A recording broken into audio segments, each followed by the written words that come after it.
Okay, so in this video, we will prove a result that is long overdue. The result being that any linear system always has either no solution, a unique solution, or an infinite number of solutions. The idea in the proof is to rewrite, as we have seen in the previous video, the linear system in the form a times x equals b. So that's our starting point.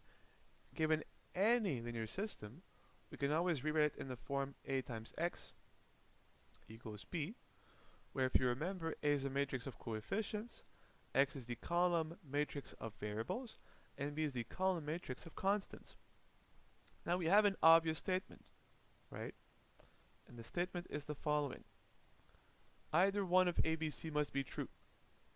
Either the system has no solution, a unique solution,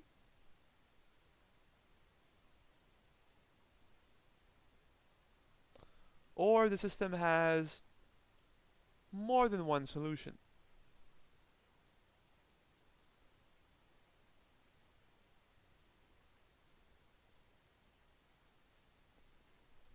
Either A, B, or C must be true, right? You can only have no solution, a unique solution. If it's not no solution or a unique solution, the only thing left is, well, more than one solution, so two or more. Well, okay. Think of our statement. We're trying to prove that any linear system either has no solution, that's part of our statement, or a unique solution, also part of our statement, or the only case that we have to transform is show that if we have more than one solution, so two or more, automatically we have an infinite number of solutions. So we can assume that we are in the third case, case C.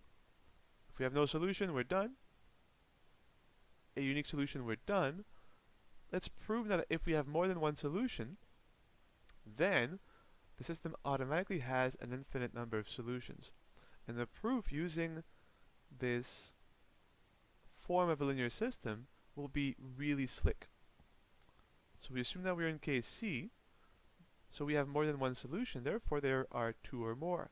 Well, so let x1 be different than x2 be two solutions.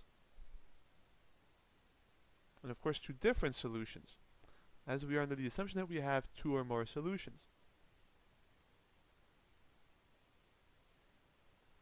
So, what does that mean? Well, a times x1 is equal to b, and a times x2 is also equal to b, as both x1 and x2 solve this equation, a times x equals b. And the idea now is from these two solutions, we will construct an infinite number of solutions to the equation a times x equals b.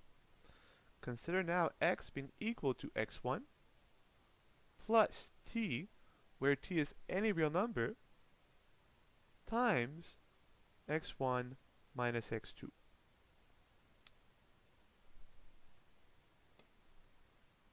Now if you think of it, because x1 is not equal to x2, then x1 minus x2 is not the zero column matrix. And so as we let t vary over all real numbers, this will vary over an infinite number of column matrices. So we have here an infinite number of possible values of x as we let t vary. And let's prove that for any choice of t, this is a solution to the equation, which will prove that we have indeed constructed an infinite number of different solutions to the linear system. And this will be our conclusion. Well, let's check. A times x equals a times x we constructed as x1 plus t times x1 minus x2.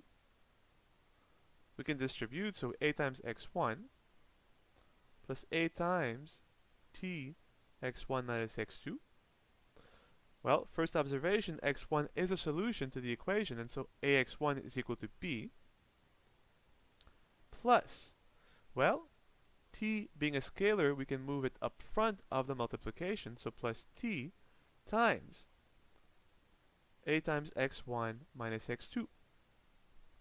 we can now distribute b plus t times ax1 minus ax2, but both x1 and x2 are solutions to the equation ax equals b. So ax1 equals b, ax2 equals b, and so what we have now is b plus t times b minus b, but b minus b is obviously the zero-column matrix. If you multiply the zero matrix by a real number, well, you get the zero matrix back.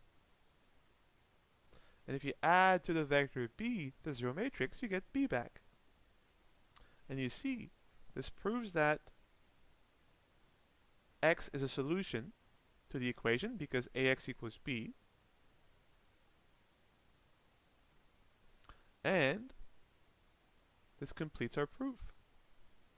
For any choice of t, the column vector, the column matrix, x1 plus t, x1 minus x2 is a solution to the equation ax equals b.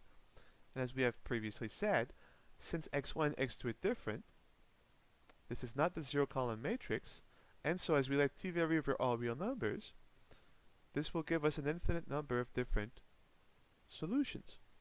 And that's the conclusion. So we now have the following statement.